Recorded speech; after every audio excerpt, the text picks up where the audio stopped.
En las universidades se suele hablar del paso del mitos al logos. ¿Cuál es la manera adecuada de entender esto? ¿Dejó de existir ya el modo de pensar mítico? ¿Fue reemplazado por otro modo de pensar? El tema del tránsito del mitos al logos es un tema fundamental para ubicar los respectivos modos de pensamiento, que son el pensar mítico y el pensar filosófico. Pero la primera aclaración que hay que hacer para considerar adecuadamente ese tema es que no debe entenderse ese tránsito como un cambio evolutivo en el sentido propio de la mentalidad positivista. No se trata de un modo de pensar que sustituye al otro y en un sentido de mero progreso, porque un modo de pensar al sustituir al otro lo hace al otro innecesario. Esta es la idea del positivismo. El positivismo entiende que el modo de pensar mítico es un modo de pensar que se ve superado por el modo de pensar filosófico y lo reemplaza progresivamente, hasta que termina sustituyéndolo por completo. Y si por modo filosófico se entiende el modo metafísico, después la ciencia positiva desplaza al modo metafísico. Esa idea positivista, que está asociada además al racionalismo, es lo primero que hay que poner entre paréntesis para poder entender de qué se habla en el contexto griego originario cuando se habla de tránsito del mitos al logos. Es un tránsito en el sentido de que es un pasaje de un modo de pensar al otro y vuelta. Es así como hay que ubicarlo en el contexto de la tradición griega antigua. Porque entre la forma de pensar del mitos y la forma de pensar del logos, lo que podríamos decir es que hay, primero que nada, una distinción esencial. Son dos modos de pensar distintos. Segundo, hay cierta tensión. Una tensión que se manifiesta en algunas críticas del pensamiento filosófico, ya desde los orígenes presocráticos, al modo de pensar mítico. Pero también hay una tensión de complementariedad, en el sentido de que los propios filósofos advierten que el pensar filosófico no agota el pensamiento humano y es correlativo del mito. Son dos modos de pensar esencialmente distintos porque, según hemos dicho, el pensar mítico es básicamente un pensar narrativo. Porque mitos en griego significa una narración, un relato de hechos, y un relato que viene de una tradición antigua y que se refiere a los orígenes, y que por referirse a los orígenes tiene una doble característica. Primero, esclarece el sentido de las cosas desde su raíz. Y segundo, se considera como transmisor de una sabiduría que de algún modo trasciende a la capacidad de razonar del hombre, porque viene de unos hombres que estaban en más plena comunión con la divinidad.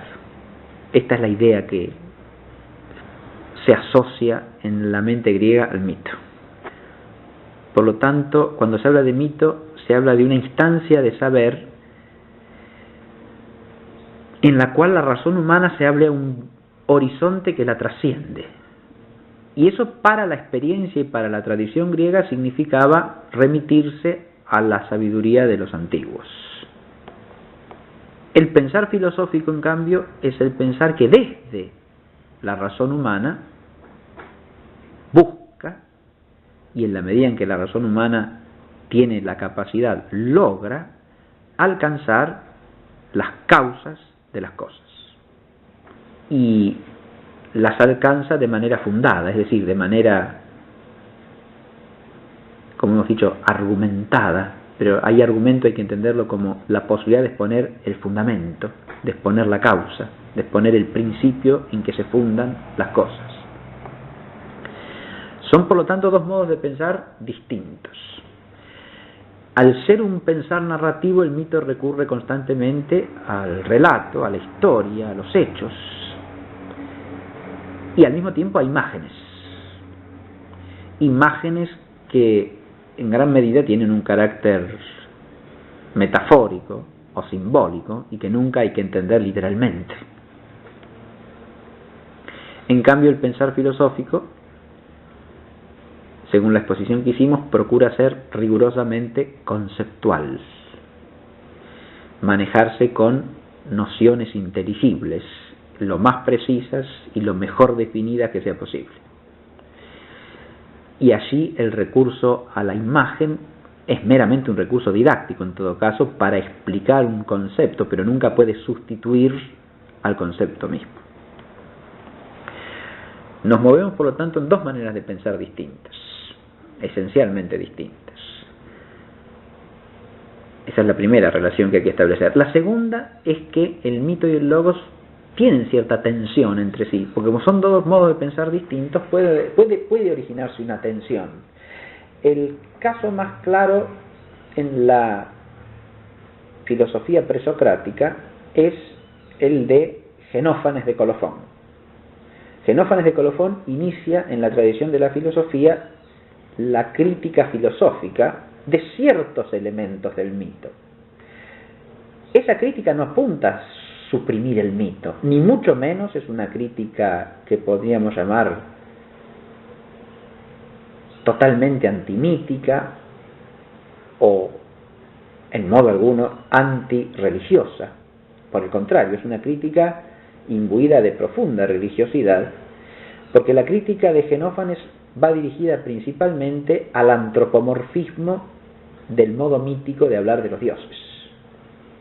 Con eso Xenófanes inicia lo que podríamos llamar el camino de la crítica del antropomorfismo y del politeísmo mítico desde el monoteísmo metafísico de la filosofía. Eso es importantísimo, por supuesto, desde el punto de vista del desarrollo del conocimiento del ser divino en la tradición griega, e implica una riqueza propia de la filosofía en relación al mito. Pero también en eso hay la limitación propia de la filosofía. Un gran filósofo del siglo XIX, un filósofo cristiano del siglo XIX, que fue el padre Rosmini, en un libro que se llama Lo divino en la naturaleza, hace un análisis del conocimiento por vía racional o natural de Dios en los pueblos antiguos.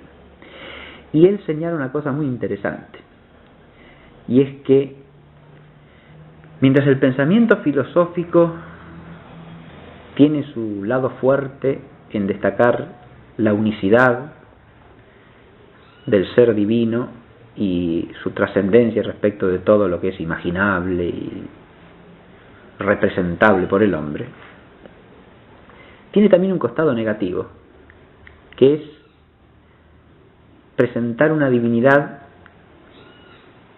que no se ve cómo está presente en la vida del hombre, mientras que el mito, por contrapartida, con su concepto difuso y hasta confuso del ser divino, sin embargo presenta dioses vivientes que intervienen en la vida del hombre, a los que se puede dirigir la oración, la plegaria de los hombres. Destaca muy bien Rosmini que uno de los rasgos más notables de los peripatéticos en el mundo helenístico, o sea, de los seguidores del sistema aristotélico, era que negaban la posibilidad de orar. Ese primer movente inmóvil que se ocupa solo de sí mismo no es un Dios al que se le puedan dirigir plegarias, no es un Dios que pueda estar presente en la vida de los hombres, en la concretud de la existencia. Y en ese sentido la filosofía ha ganado por un lado, pero ha perdido por el otro, esa referencia que el mito sí tiene de modo inmediato, y basta leer la Ilíada para darse cuenta, a unos dioses que están presentes constantemente en la existencia de los hombres, que intervienen en ella, que están en el tiempo, aunque viven más allá de lo temporal. Lo que señala Rosmini es que de alguna manera la filosofía destaca el ser de Dios, pero el mito destaca la vitalidad y la presencia vital del ser divino en la existencia de los hombres. Eso me parece muy interesante porque muestra de nuevo lo último a lo que quiero hacer alusión, y que dije yo hace un rato en forma genérica. Hay una tensión entre pensamiento filosófico y pensamiento mítico, pero también hay una complementariedad. Porque el mito, con su manera de pensar, alcanza ciertas dimensiones de la verdad que al filósofo fácilmente se le escapan. En la propia tradición de la filosofía griega, los grandes presocráticos como Parménides y Heráclito son hombres que no prescinden del mito. Basta recordar que el gran poema de Parménides se inicia con una imagen poético-mítica de gran belleza. Pero el hombre que más ha pensado y ha expresado la cuestión de la correlación necesaria entre logos y mitos es Platón. Porque en el pensamiento de Platón sucede algo a lo que aludimos en la clase. Se muestra que el logos debe ejercitarse hasta el extremo de sus posibilidades, pero que eso no agota en modo alguno el preguntar del hombre. Es decir, que hay una zona de misterio que trasciende a la razón humana y a su capacidad de alcanzar las causas. Y que el hombre, al no poder dejar de preguntarse, de interrogarse sobre esa dimensión de la realidad que escapa al alcance de la razón, tiene que abrirse a otras instancias de saber, o a una iluminación que va más allá de la luz que viene del esfuerzo discursivo de la razón. Y en el horizonte de la tradición griega, esa otra fuente es el mito. El mito no es lo mismo que la revelación en el concepto bíblico, pero de alguna manera ocupa imperfectamente su lugar. Un pensamiento que es logos y que está en tensión, pero al mismo tiempo en correlación con el mito, es un logos sano, porque es un logos que no pretende abarcarlo todo. Hay logos, pero no hay racionalismo. En cambio, un logos que se pretende total, absoluto, único, es un logos racionalista, que ya no es logos en el fondo. Una de las características fundamentales del logos es que tiene lúcida conciencia de su propia medida, de su propia capacidad y alcance y de su propia limitación a la vez. Y entonces no puede pretenderse absoluto y no puede pretenderse todo. Esa tensión que Platón establece entre mitos y logos, que es una tensión dinámica, diríamos, se pasa del mitos al logos, pero también del logos al mitos. Es la que puede servirnos para entender adecuadamente la noción de tránsito. Tránsito en el sentido de un paso vital de una esfera de pensamiento a la otra, de un modo de pensar al otro, de manera que esos dos modos de pensar no se pueden reducir el uno al otro. Es sano que se mantengan juntos y que se critiquen en la medida en que sea necesario, ¿no? Pero como dos esferas que deben complementarse. Porque la presencia del mito junto al logos es la presencia, insisto, de una dimensión del pensar que le permite al hombre, más allá de la discursividad racional y en correlación con ella, nunca sin ella, y ahí viene la importancia de la crítica filosófica al mito también, ¿no? En composición con ella y en correlación con ella, abrirse a instancias de saber o de sabiduría que trascienden el alcance discursivo de la razón. Nos queda por aclarar el asunto de si el pensar mítico sigue existiendo o no. Voy a hacer alusión a 3 niveles en la respuesta. En primer lugar, el mito, en el sentido propio de la tradición griega clásica, queda trascendido plenificado y por lo tanto desplazado si uno desde la fe capta el concepto bíblico de revelación, porque esa instancia de sabiduría que trasciende la razón humana en la revelación bíblica alcanza su verdad plena. Ahí se trata de la palabra de Dios dirigida al hombre. En este sentido, la revelación trasciende todos los aspectos de comunicación entre la divinidad y el hombre que piensa la tradición griega clásica, entre los cuales hay que poner el mito y además los oráculos, por ejemplo. Es claro, históricamente también, que desde ese punto de vista toda la tradición cristiana ha hecho una crítica del mito, asociándolo a la visión politeísta, a una concepción imperfecta de la naturaleza divina, e incluso a la noción de idolatría, ¿verdad? Esa es una crítica básicamente negativa del mito y que está muy bien fundada, pero que al mismo tiempo desconoce la dimensión que podríamos llamar positiva del mito, y que no hay que olvidar. Entonces, primero que nada, desde el punto de vista de la revelación, es claro que el mito queda desplazado por ese privilegio de la revelación con que Dios le comunica a su pueblo su sabiduría. Esa es la primera parte de la respuesta. La segunda, la revelación, sin embargo, suprime toda referencia al mito en el sentido de un relato esclarecedor acerca de los orígenes que viene desde lo antiguo. Yo diría que eso no queda absolutamente suprimido, pero queda relativizado.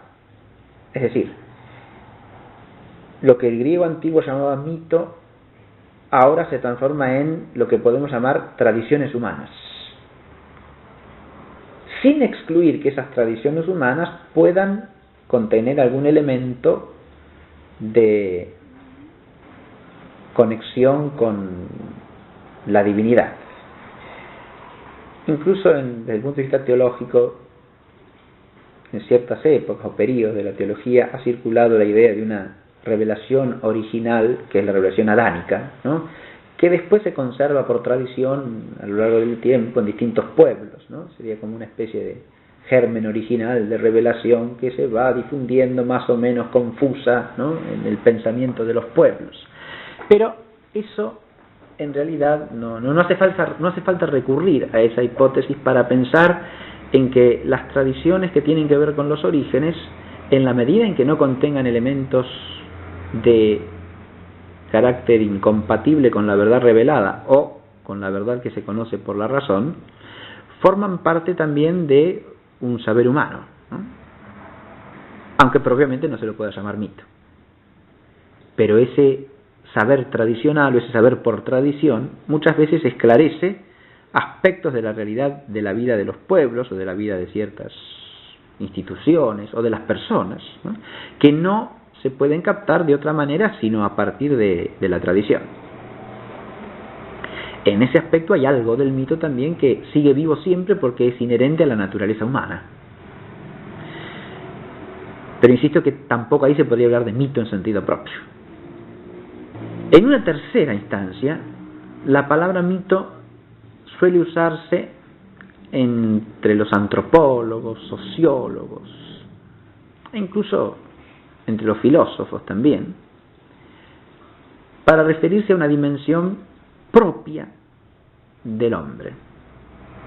Ahora, si el mito es una propiedad del hombre, entonces es algo que está siempre presente. Pero ahí ya la palabra mito está usada por una analogía, y habrá que ver si hay analogía inclusive, con el sentido griego.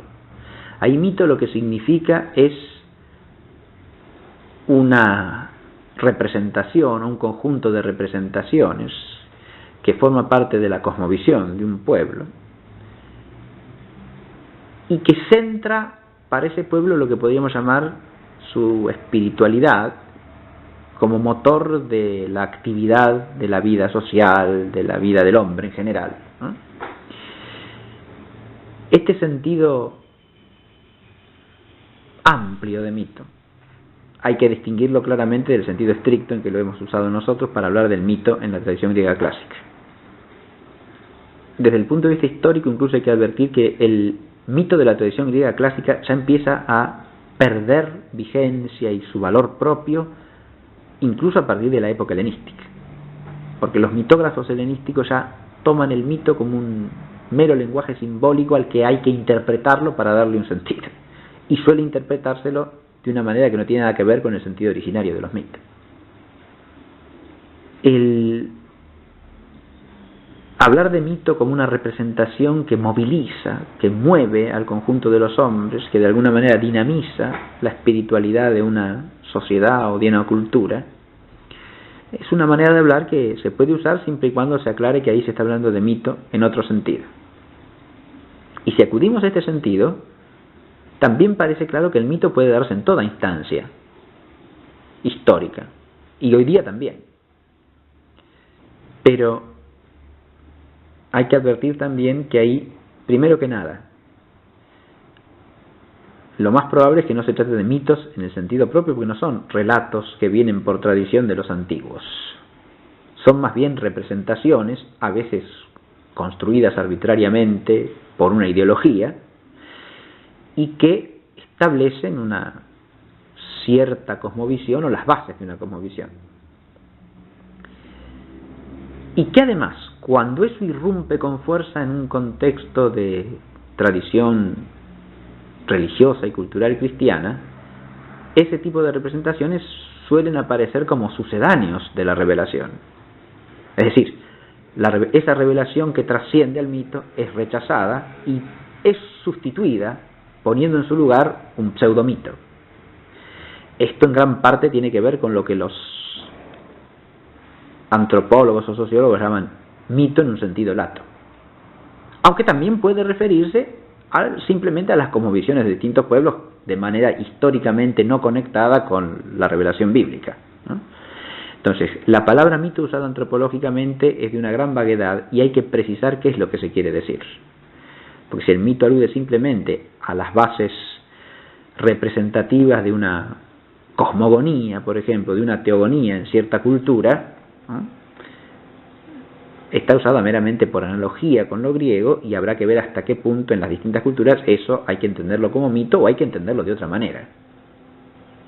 Si tomamos, por ejemplo, los antiguos egipcios, cuando en las especulaciones teogónico-cosmogónicas del antiguo Egipto faraónico se habla del origen de todas las cosas a partir de un ser divino supremo, de un dios primordial, los antiguos egipcios no entienden eso como un relato que viene de los antiguos, lo entienden más bien como el ejercicio de un pensar especulativo que se esfuerza por remontarse al principio de las cosas, pero lo hace a través de imágenes y a través de un relato de tipo genealógico.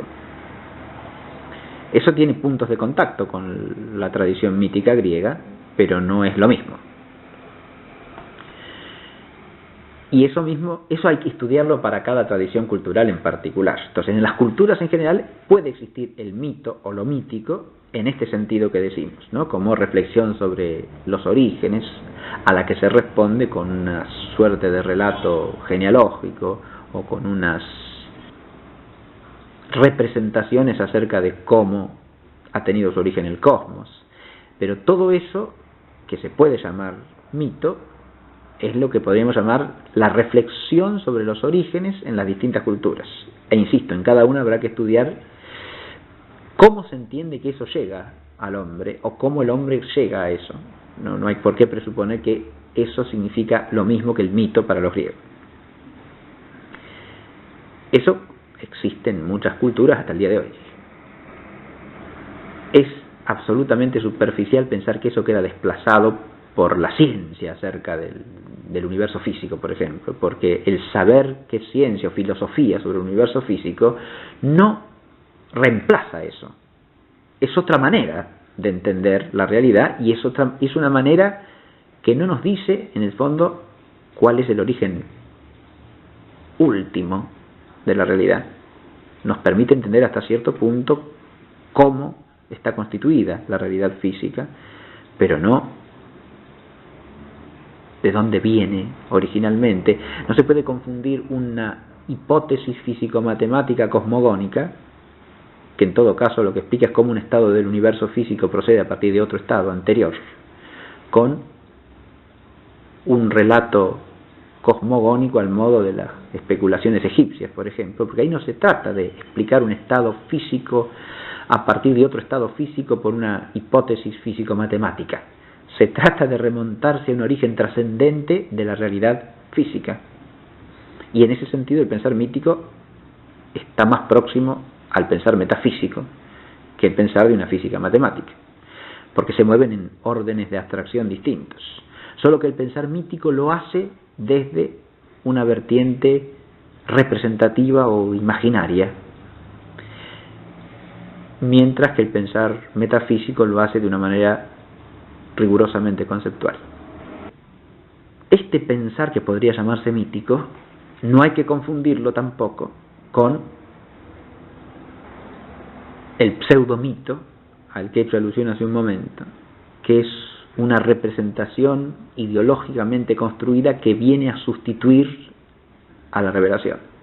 La revelación trasciende a todo mito en este sentido también, en el sentido que acabo de explicar, y se opone, se contradice con el pseudomito, porque el pseudomito, por su origen, al pretender ser un sucedáneo de la sabiduría divina construido por el hombre, es siempre básicamente una manera de expresar la actitud de encerrarse el hombre en sí mismo y de pretender él mismo ocupar el lugar de Dios. En este sentido, el pseudomito está en las antípodas del mito clásico griego, y también hay que distinguirlo de las representaciones llamadas míticas de las distintas culturas antiguas o actuales, que al margen de la revelación tratan de alcanzar cierta visión del origen último de la realidad, ¿no? Porque ahí hay un esfuerzo noble por encontrar un sentido a las cosas, mientras que en el otro caso lo que hay es unas representaciones que tratan de encerrar al hombre en sí mismo, ¿no? Como si hablásemos, por ejemplo, del mito del hombre que se hace a sí mismo completamente, ¿no? O del mito del hombre que construye la historia y que es señor de la historia, y asociado a eso puede haber el mito de la revolución que libera últimamente al hombre, o el mito de las formas políticas que hacen que el hombre llegue a ser plenamente hombre, etcétera, etcétera. Es decir, hay una serie de pseudomitos, ¿no?, que usurpan el lugar de esa luz que da el sentido último y definitivo a las cosas. Entonces, ante la pregunta de si el mito sigue existiendo, bueno, hay que responder de una manera compleja. El mito en el sentido clásico griego es propio de aquella tradición y no puede decirse que tenga continuidad hoy día. En cambio, a diferencia de lo que pasa con la filosofía, es decir, porque el mito en ese sentido griego, insisto, es algo que en el orden de la historia real, de la historia total, está trascendido y superado por la revelación. Lo que sí puede existir es el mito como tradición humana. Eso es lo segundo que dije, ¿no? Mito como una tradición humana acerca de ciertos orígenes, que es relativo al conjunto de la verdad revelada y racional, ¿no? Y que forma parte de la totalidad de las cosas que el hombre puede saber y que tiene que tener en cuenta. O el mito en un sentido antropológico, que tiene dos variantes fundamentales, ¿no? El pensar mítico en un sentido impropio, diríamos, que es la cosmovisión, sobre todo en cuanto a lo que son los orígenes teogónicos y cosmogónicos, pero también en cuanto a los orígenes de ciertas ciudades o pueblos, y en ese sentido el mito sigue teniendo presencia y sigue teniendo un valor que podríamos llamar humanístico, porque es un elemento de la cultura humana que tiene un valor importante, e incluso como elemento preparador para la recepción de la verdad revelada, porque las tradiciones o los modos de pensar sobre los orígenes de distintas culturas pueden elevar el espíritu del hombre, y de hecho así ha sido, hacia horizontes que lo predisponen a recibir la plenitud de la verdad revelada.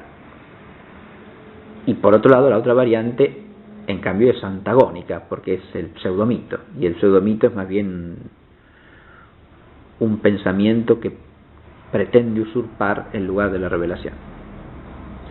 Y desde esa presunta usurpación, más que ser una preparación, es una oposición a la luz trascendente. Aunque, en la medida en que siga conservando elementos de esa misma luz trascendente, tiene dentro de sí un germen que puede llevarlo a deshacerse a sí mismo y abrirse hacia la verdadera luz que trata de ofuscar o que trata de encubrir.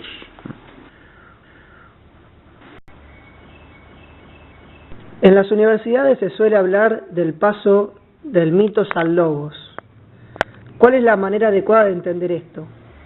¿Dejó de existir ya el modo de pensar mítico? ¿Fue reemplazado por otro modo de pensar?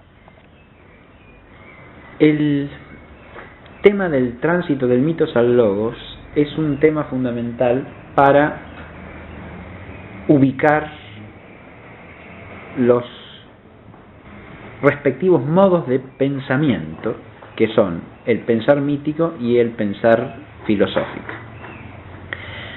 Pero la primera aclaración que hay que hacer para considerar adecuadamente ese tema es que no deben distinción esencial, son dos modos de pensar distintos. Segundo, hay cierta tensión, una tensión que se manifiesta en algunas críticas del pensamiento filosófico, ya desde los orígenes presocráticos, al modo de pensar mítico. Pero también hay una tensión de complementariedad, en el sentido de que los propios filósofos advierten que el pensar filosófico no agota el pensamiento humano y es correlativo del mito.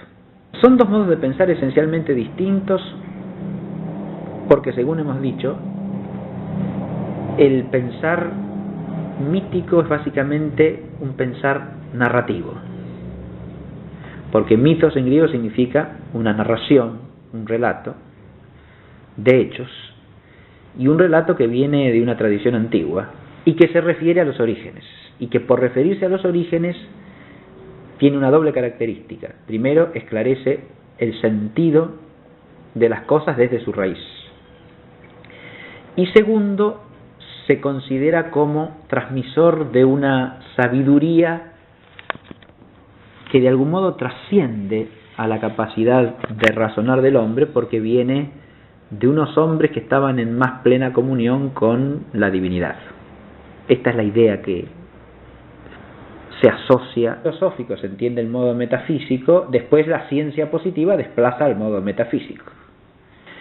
Esa idea positivista, que está asociada además al racionalismo, es lo primero que hay que poner entre paréntesis para poder entender de qué se habla en el contexto griego originario cuando se habla de tránsito del mitos al logos. Es un tránsito en el sentido de que es un pasaje de un modo de pensar al otro y vuelta. Es así como hay que ubicarlo en el contexto de la tradición griega antigua.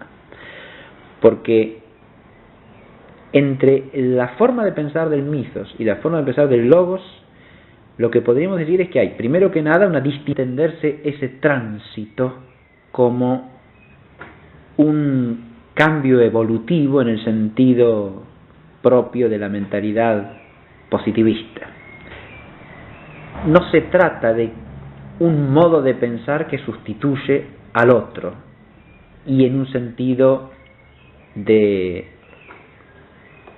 mero progreso, porque un modo de pensar al sustituir al otro lo hace al otro innecesario. Esta es la idea del positivismo.